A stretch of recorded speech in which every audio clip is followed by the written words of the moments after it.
All right, hey everyone, welcome to another episode of Ironis Insights. I got a special guest here, Adam Mlady of A Storm Is Coming LLC. Adam, thanks for joining us. Where are you calling from? Well, I'm down here in sunny Orlando, Florida. I love it down here. And quite honestly, it's one of the hubs for some of the scams and craziness that's going out there. So I feel like it's a place to be. Tech center. Love that. We just got some snow up here in New York, so I'd much rather be down there right now. Yeah, I First, can't wait to put Christmas lights on a palm tree this year. So yeah, they just got exactly. It's a little different. They just put the tree into Rock Center right now, so we're we're how getting big is ready it? for the holiday season. Yeah, already before Thanksgiving. So. Mm, Yeah, so thanks for hopping on. You have a really interesting background. Why don't you tell our listeners, a little bit about your background? sure. I was actively recruited by the military before I was even 17 years old. They signed me up and wanted me to become a pilot, but I'm a little colorblind. So I took sonar, which is the second highest sign-on bonus I could, and got into the weapons department, a little top secret clearance. Saw the world twice. And before the age of 21, I was already a war veteran. It was good stuff back then. Maybe the wrong war, but hey, teach your own. Just went home and Thank you for your then service. thank you. Yeah. The other day was a free food day at Applebee's. It was yeah, well worth those 4 years. But Yeah. I was blessed with learning everything about frequency and uh, sound and the way that computers work down to a component level. They really gave me a trial under fire on everything that has to do with systems, integrations, working with teams. And it was like the start of my cybersecurity journey, and I had no idea. It was good. From there, I went to get a real job. I sold cars for 9.5 years at Chevrolet out there in Beaverton, Oregon. Shout out to Car Chevrolet, good people. Uh, I was an internet sales manager, and before AI was even a thing, I was making like constant customer contact campaigns and trying to have an automation system that responded within like a minute, minute and a half while they showed their computers. So I did fairly well. Then from Super there, I went interesting. to, yeah, it So I was mean, so you went different from animals. sonar to really sales, Yeah. and it sounds like you have this interest in computers and making things more efficient, and that kind of led you towards building your own type of, I guess, programs to optimize things.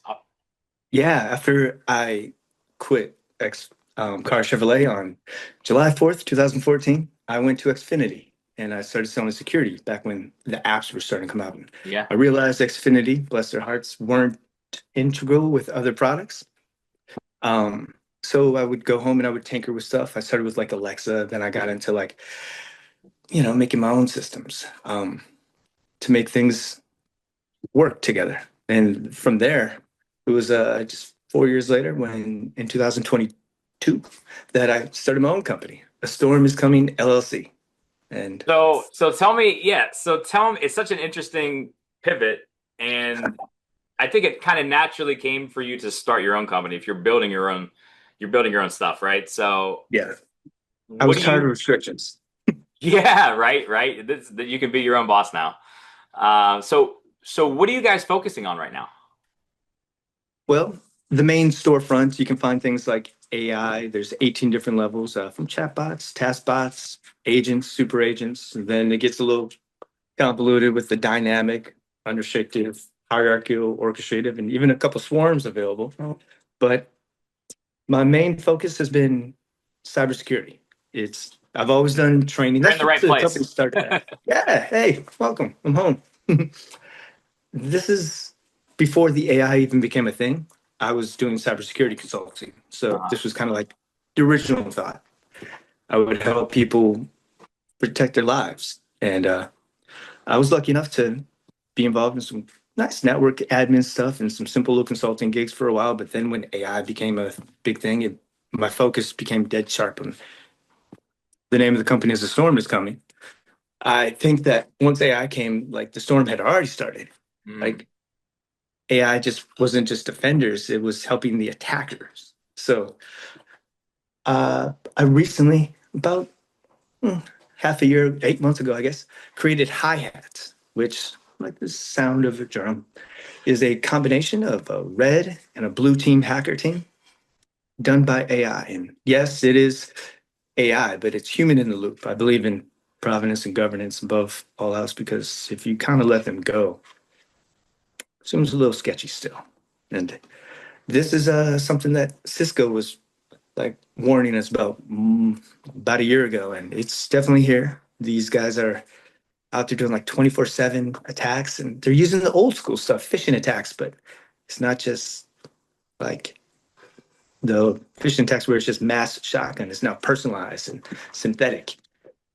It's And it intense. makes it a lot easier for them to do it, right? More sophisticated, more personalized. It's out to the masses, and I mean, from what I'm hearing from a lot of my guesses, they don't have to focus on just one company that looks like a low hanging fruit. They can just blast it all because they can. The time is not an issue. Time is not an issue because it's not people doing it. It's all automated and it can be triggers. We won't even see it happening. Like the echo leak that happened a little bit ago, it was a 0 click. And that meant that no user had to be involved. All of a sudden, just it would initiate. And, data extraction remotely happened with authentication. No big deal. That was probably the So biggest thing of the year. explain to the listeners what the echo leak was. Yeah, it was impressive. And it was quite honestly, you can kiddie script it. You can copy and paste it. It's markdown coding, and it was triggered 100% 0 click. No users were involved. So you didn't even have to be logged in to do it. Quite honestly, Microsoft Copilot was vulnerable because it's kind of the most widely used program on, I think, any home computer out there right now. And even though it was scaling up, the defenses weren't quite keeping up to the attackers. And with the model into like integrity and all the simple prompts and agent attacks being out there, it became easy. Mm. And the 0 click was impressive. I gotta admit, it was well done. Yeah. They got a lot of data out there, and we've always given up our privacy. Quite honestly, we started doing that back in MySpace days, but Yep. now we're like zooming our face in to, and then zooming in a second time. It's crazy. We're just willingly giving it to people. So, Yeah. hey, Yeah, the it's certainly been a lack of privacy since any of the social media and sharing your locations with all of these different apps that are tracking you and sending you advertisements. If the advertisers are tracking you, guess who else is or can, right? yeah, we all used to talk about how like you would mention Pepsi, and all of a sudden you see a Pepsi commercial. Yep. But now this is going like even further. Like it's getting past firewalls. It's the war has moved inside like the model itself. We used to think like, oh, network admin has to protect the servers, has to protect that kind of stuff. But now we have to think about the software. We have to think about what it gives access to and creates a whole new environment for network security that we never really had to think about. It's opening ourselves up to a lot. So with And this, you started HiHat, and you said red team, blue team. What can you sorry, yeah, you're right. expand on that? Super interesting military reference, right? Kind of, yeah. I've always been a little bit of more of a red team hacker than anything else. Mostly ethical, by the way. But red team was penetration tests. I used to spend my time to go around, and this is back when I was simply trying to hustle. Like, get into a company and be like, "Hey, here's your vulnerabilities. You don't want this online, right?" And so it was kind of like the shady business that I had no idea what I was getting to, but they needed help. And nobody was even talking about this kind of stuff back then. Network admin just simply meant, hey, make sure nobody puts a little USB port into it and whatnot back then. So that was the red team kind of stuff. There's a lot more to it. There's, a lot of different ways into companies, but I don't want to, I'm sure they can Google that. But blue team is more defensive. Blue team is like the first and last defense, puts up the boundaries, the firewalls, it hunts down the issues, it looks for patterns, it finds weak points, it can save you. And HiHat is a blessed combination of both. Uh-huh. So instead of just relying on one aspect or the other, it brilliantly meshes it combined and in real time provides you with data of whoever's looking at your company or your house or your enterprise. And it gives you control that, well, we kind of lost a couple of years ago. Right. So you're basically AI has changed. I don't want to put words in your mouth, but AI has changed the way you look at your growth strategy by basically just implementing it yourself in two different types of ways to basically foolproof your system. There's no silver bullet. Yeah. There's none. You can go ahead and try to have like constraints and protection and whatnot.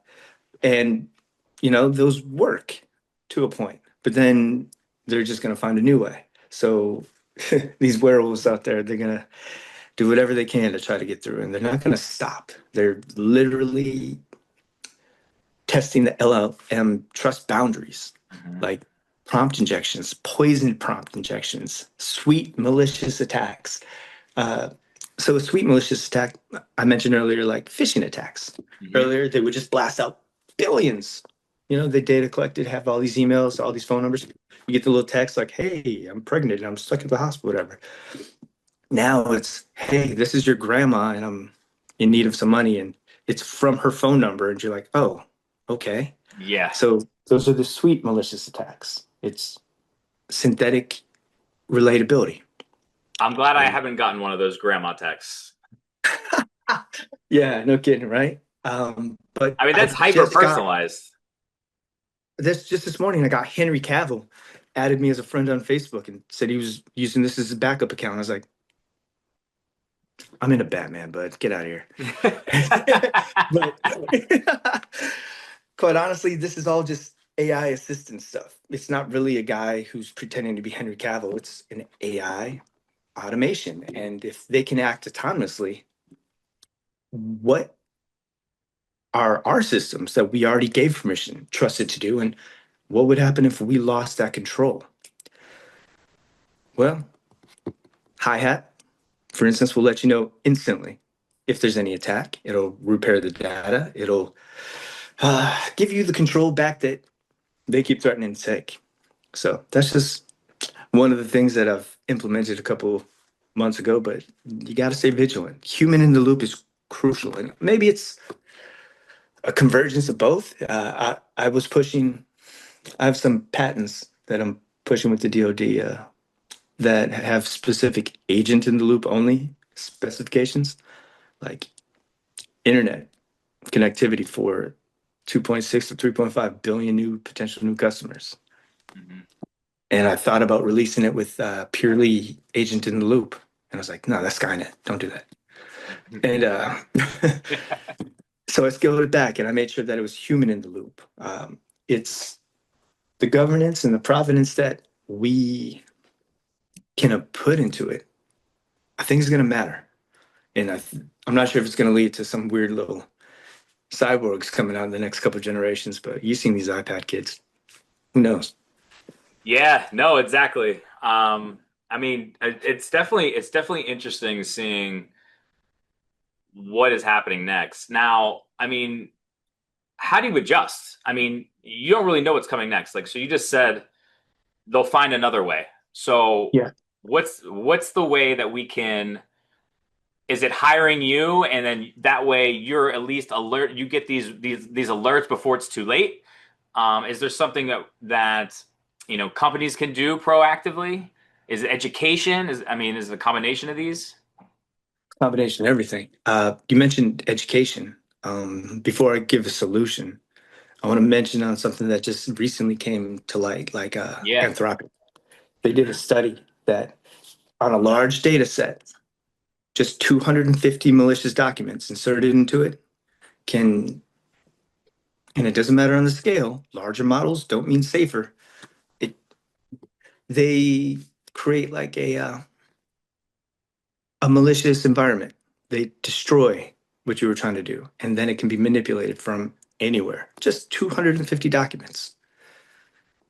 And that means ChatGPT 5, Gemini, all those things that we thought, hey, they're larger, they're more secure.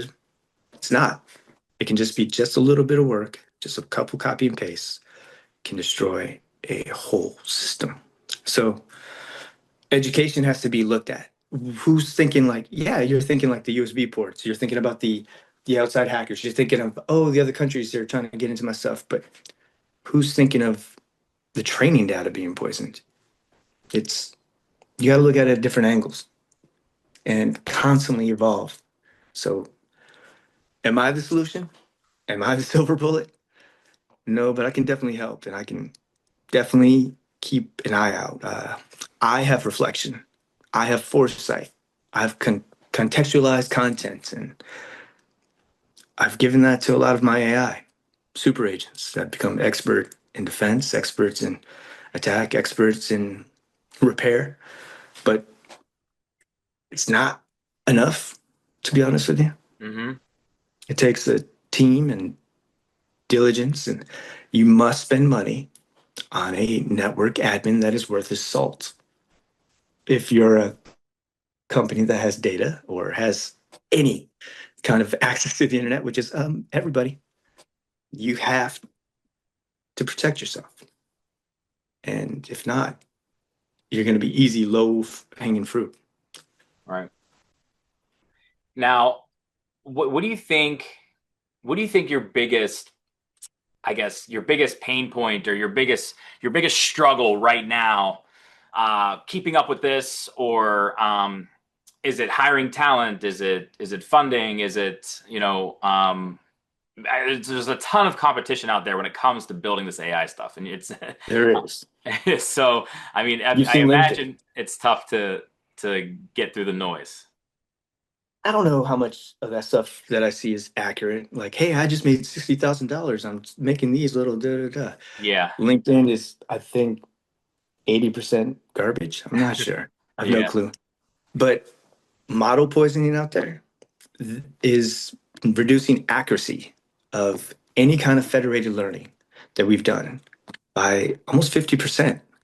So the simulations that have been ran, they're like figuring out that setups that are founding fake accounts and fake clients are poisoning the global model. So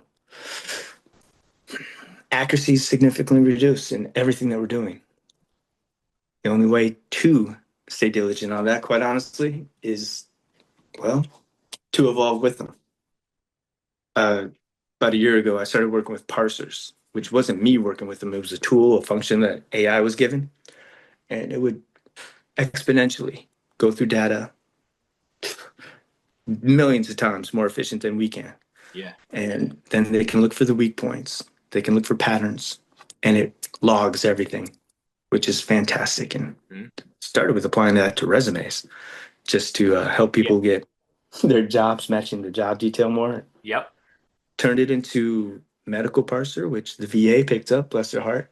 God bless them. And so now when you walk into a VA hospital anywhere across America, they now have access to all your info instead of having to wait and you have to provide your info. I'm glad they took that one. I mean, that's incredible. I mean, it's always I feel like every time you're in a big system, like especially like a hospital or the VA, it's like a dinosaur Yeah, system that you're dealing with there. They you're just they dealing with pull your somebody. file, it's like Yeah, and you're at the mercy of whoever you're talking to right there. exactly. Well, that's changing. It's now becoming all universal, which is God what has been needed my whole life, to be honest. And I mean, that's that, incredible. thank you. Yeah, That's that that's was, that's seriously incredible. So I mean, I'm fascinated by this. So you mentioned DoD, healthcare now. Who are your other clients? Are these the ones you're focusing on? I'm everywhere.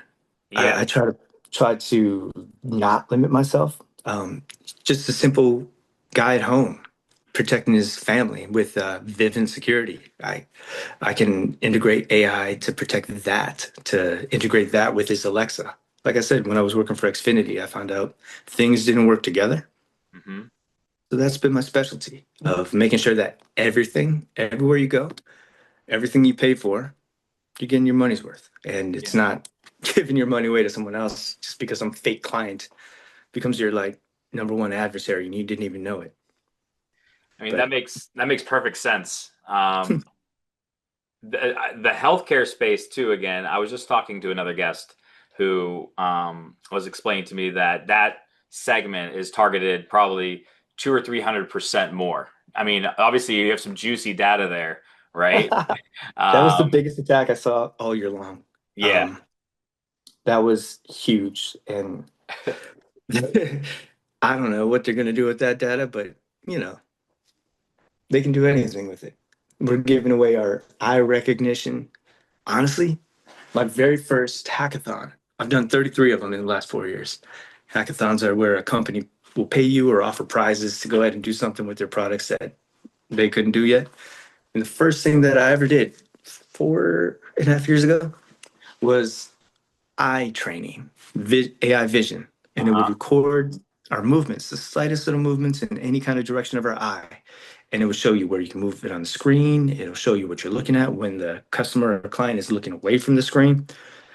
Sorry about that, guys. I shouldn't have done that one, but I did that one. And now Apple's used it to go ahead and you can select things with your eye.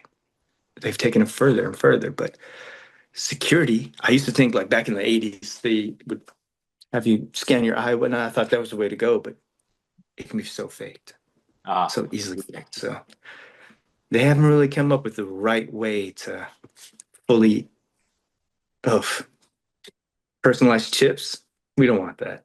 I'm pretty sure the population doesn't want that, but got to do something, something that's the next level of identification. And I think my next actual big, and this is huge, I'm going to try to get rid of Microsoft and Google's multi-factor authentication. I don't know how many what's times you've been next? locked out of things. I don't Still really under wraps know. for now? It's patent pending on that one, so I can't really discuss that one too much, but Yeah, no, it of course. involves Totally fine. everything from the way the Wi-Fi routers are putting signals through the house, all the devices are all covered through Wi-Fi. It's all a frequency that I'm thinking about working on, but I can't really talk about that one too much yet. Yeah, yeah, no Soon. problem. I mean, super interesting stuff that you're working on here. And I mean, I guess what is next for your company? I mean, I know you have these very interesting patents pending. You know, what is next for you? Like, what's where do you see your company going in the next year? Sustainability of AI energy. There was a man named Einstein a long time ago who had theoretical discussions about what to do with energy, and they were calling it aether back then. I'm not going to say if that's a thing or not, but plasma is a real thing, and Microsoft decided that it was the fourth form of matter. And there's been some tests done, and I've done thousands of them, and they're all passing. Still on my GitHub right now, just stellar. I kind of tripped and fell into something that was kind of like photosynthesis for plants Mhm. striving to live. I found a way for AI to sustainable energy. They can store it, they can use it. I don't want to get too much into the hows and whys, but 640 to 650% more efficiency than what is currently being done at those 10 to 12 billion dollar data structures. So that's what's next. So you're talking about a new way to essentially transform energy to be more efficient and not needing these massive data centers that are all being built by the billions. And a lot of them don't have the proper permits too. I've only seen three of them that have the proper way to go. There's even ones that are being built and we need water, and they're demanding water from their country, and they're feeding their people poisoned water. It's crazy what they're doing. But yeah, I found a new way to do it. I just thought, why not try to come up with something new? And I tripped and fell into it. I quite honest with you, I just read too much. And when I typed it into my AI and my super agent, his name is Professor Synapse. He's been my buddy for 4 years now. I love that. I've Professor never seen it. Synapse. Yeah, he's a good guy. He's of the Hex Core. He went ahead and talked for like 3 days, just printed stuff out, and I was like, I'm onto something. And yeah, it's revolutionary. By the way, if you read in the paper that I ended up doing something bad to myself, I didn't do it. Watching you guys. Oh man, I'm a I little hope worried I about don't. that I hope I balance. don't read about you. I hope you read about me, but not in that way. To tell Hmm. you the truth. No. Well, I mean, this is just absolutely fascinating, Adam. I really appreciate you hopping on here, and I want to just where can my guests find you, and talk about A Storm Is Coming, or if they're interested Right. in speaking to you. So the name of the company is A Storm Is Coming, but the website is www.astormscoming because the letter is kind of messed everybody up. So astormscoming.com. The main page will just be a little synopsis, talks about the motto, how information should be a right, not a privilege. Mhm. And so you click the little store button. There's 18 different AIs to choose from, 6,000 automations. So if you want to auto generate your content, you want to create a 3D version of you to do your sales, you want a high ticket lead generator, everything, 6,000 of them. This is available for you. At the Awesome. bottom is the demo for my Sonnet AI, which is internet connectivity anywhere in the world without infrastructure. It's coming soon to a larger scalar version. And if you hit the HiHat button at the top, it'll tell you everything you need to know about the revolutionary blue and red team of first and last line of defense for your home, business, and enterprise. Excellent, man. I'm going to put those links below this video for you guys. Thanks so much for hopping on again, Adam, and have a great rest of your day. Alex, I appreciate you, brother. Take care. You're doing God's work. Take care, man. Thanks, man. Peace.